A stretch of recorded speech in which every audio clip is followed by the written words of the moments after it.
So, eto na nga, mga sangkay, kakadinahan na po ang mga kurap sa Pilipinas.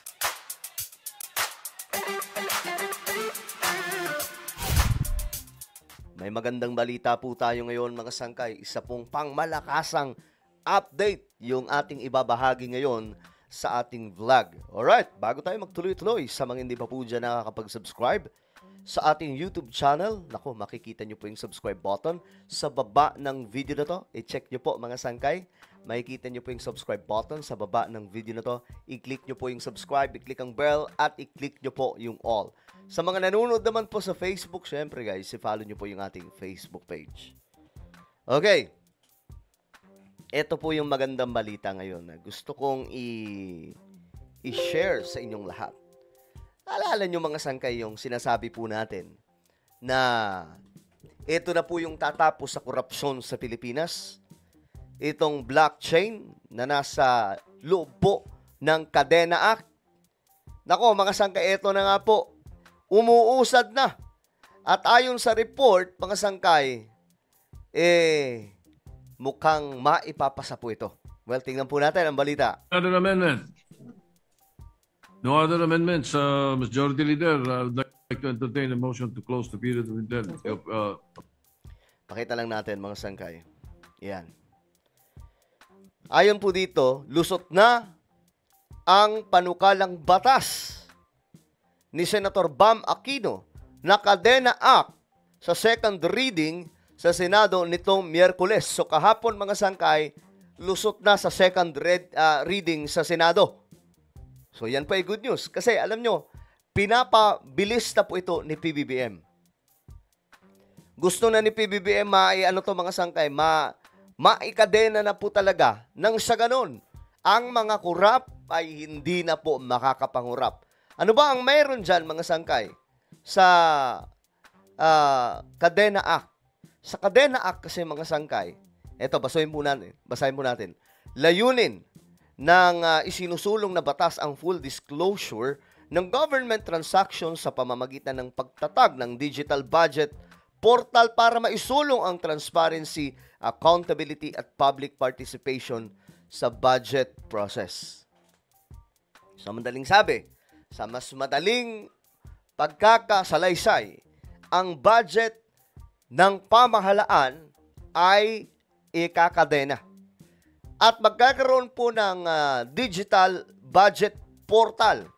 Ngayon, mga sangkay, halimbawa, mula po sa national government, may 2027 national budget or 2026 national budget. Kapag ka naipasa na po ito, sa ilalim po ng Kadena Act, ng batas na ito, mayroon pong technology na blockchain. Yung blockchain technology, mga sangkay, ito na po ang nasa loob na kung saan lahat po ng transaksyon sa gobyerno, pera, kung saan dumadaloy ang pera, makikita na po kung saan napupunta.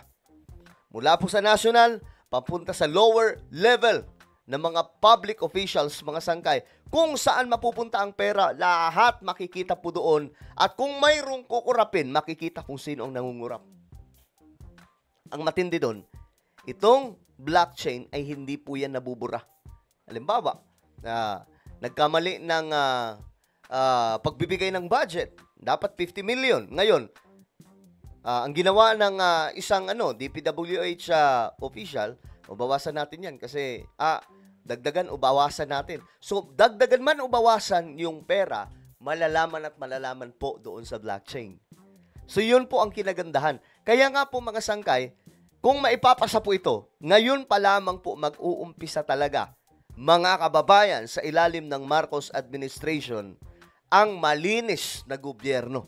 Dahil wala pong gumagawa nito, mga sangkay, dahil nga po sa takot. Kasi siyempre, kapag ganun na po ang nangyayari, talaga nga namang masisilip na, no? Masisilip na. Sino yung mga magnanakaw? Ngayon, mga sangkay, ito ay malaking breakthrough ng Pilipinas kung sakasakali, no, na magaganap po ito, maisa sa batas itong Kadena Act. Any other amendment? No other amendments, Majority Leader. I would like to entertain a motion to close the period of indemnity of amendments. Yes, Mr. President. With that, we move to close the period of amendments, Mr. President. Any objection? Hearing none, period of amendments closed. Second reading? Second reading? Mr. President, good news. Since we closed the period of amendments, Mr. President, we can proceed to second reading approval. With the permission of the body, I move that we approve on second reading Senate Bill number 1506 under Committee Report number 10. I so move, Mr. President. Any objection? Hearing none. Senate Bill 1506 under Committee Report number 10 is approved on second reading. Yun! Congratulations, Senator Aquino. Grabe. Good job. Ako, mga sangkay, kilala niyo ako, hindi po ako makadilaw, hindi po ako makaakino. Kahit nga po ngayon, mga sangkay, sa panahon po ni PBBM na may mga dilaw na kumakampi kay PBBM, hindi po talaga ako makadilaw. Kilala niyo naman ako, mga sangkay, from the start. Nung nagba-vlog po tayo, simula po nung 2015, mga sangkay, sa mga naunang nakakilala sa akin, hindi po tayo dilaw. Pero, good job kay Senator Bam Aquino. Ito po yung Aquino, mga sangkay, na kumbaga sinaluduhan ko. Bakit? Itong mga, halimbawa na lamang po yung mga libreng pag-aaral ng marami sa ating mga kababayan, di ba? Siya rin po yung dahilan noon, mga sangkay. Tapos, ito na naman, itong Kadena Act, mga sangkay, talaga nga namang ito po yung solution sa rampant corruption sa Pilipinas. Kasi halimbawa na lang, itong nabisto natin, ay nabisto ni PBBM na korupsyon sa DPWH, at hindi lang sa DPWH, marami pa pong ahensya ng gobyerno. Matagal na po itong nangyayari. Matagal na pong nangyayari ito, mga sangkay. Ngayon lamang nabisto, dekada na po ito. So, ilang pera na po yung nakulimbat ng mga magnanakaw ng mga corrupt na opisyal? 2 billion? 100 billion? Diba? 200 billion? Trillion? Ganyan po kalala ang mga sangkay sa Pilipinas. That's why itong Kadena Act, mga sangkay, at nasa loob po nito, yung kumbaga, andun po yung blockchain. Kapag ka naipasa po ito, mga sangkay, wala na pong mananakaw. At sa tingin ko nga, alam nyo, tatama rin na po dito yung mga buhaya ngayon, tatama rin na pong tumakbo sa pagiging isang politiko. Bakit?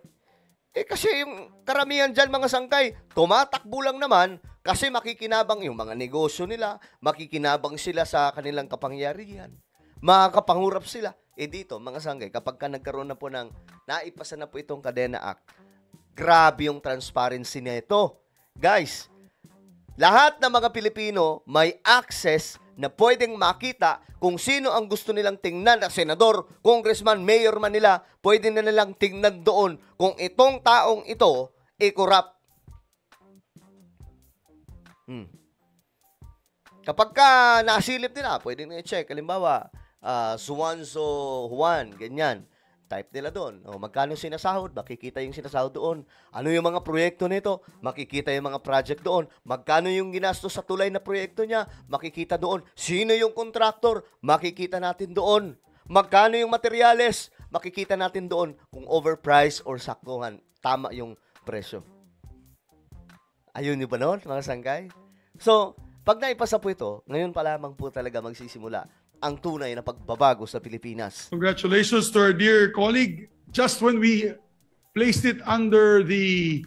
Good job kay Senator Bam Aquino. Kung mapapanood mo man ito, Senator, ako po ay sumasaludo dahil sa kauna-unahang pagkakataon, mayroon pong isang senador na naglakas ng loob para magkaroon po ng matibay na transparency o matibay na batas na mag-ano, mga sangkay, kumbaga magtutulay sa pagkakaroon po ng transparency pagdating po sa national budget. Kasi ang problema po natin dito, yung mga proyekto, di ba? Yung kickbackan, mga sangkay, overpriced, ghost projects, substandard. Guys, kapag nangyari na po yan, mga sangkay, na ito ay talagang namang lumusot na at maipasa, Diyos mio maribar, hep-hep-hooray po tayo. Goodbye sa mga kurap. priority list yesterday, Mr. President. Yes. We And already also- rushed and passed it. We did not rush it, but we passed it. So to the co-authors, Senator Marcoleta and Senator Cayetano, congratulations as well. Maybe made a co-author as well, Mr. President, with the permission of Senator Bam Aquino. Of course, measure. Thank the you, Mr. majority leader. Thank you. Grabe, no? Ito. Pag naipasa ito, iboboto ko to. Si Ma'am Aquino. All right. So congratulations once again, and we will have this on third reading on Monday next week, Mr. President. Oh. Ayan, mga sangkay. So, good job po kay kay Senator Bam Aquino, no?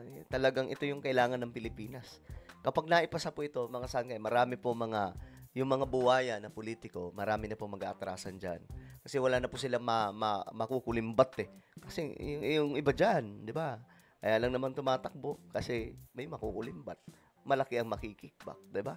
So, ano po ang inyong opinion dito, mga sangkay? Na ikakadena na po yung mga korap at ikakadena na po lahat ng budget ng pamahalaan. Comment down below. Meron po tayong YouTube channel. Ito po yung Sangkay Revelation. Hanapin nyo po ito ngayon sa YouTube. Kapag nakita nyo na mga sangkay, i-click nyo po yung subscribe, i-click ang bell, at i-click nyo po yung all. Ako na po ay magpapaalam. Mag-iingat po ang lahat. God bless everyone.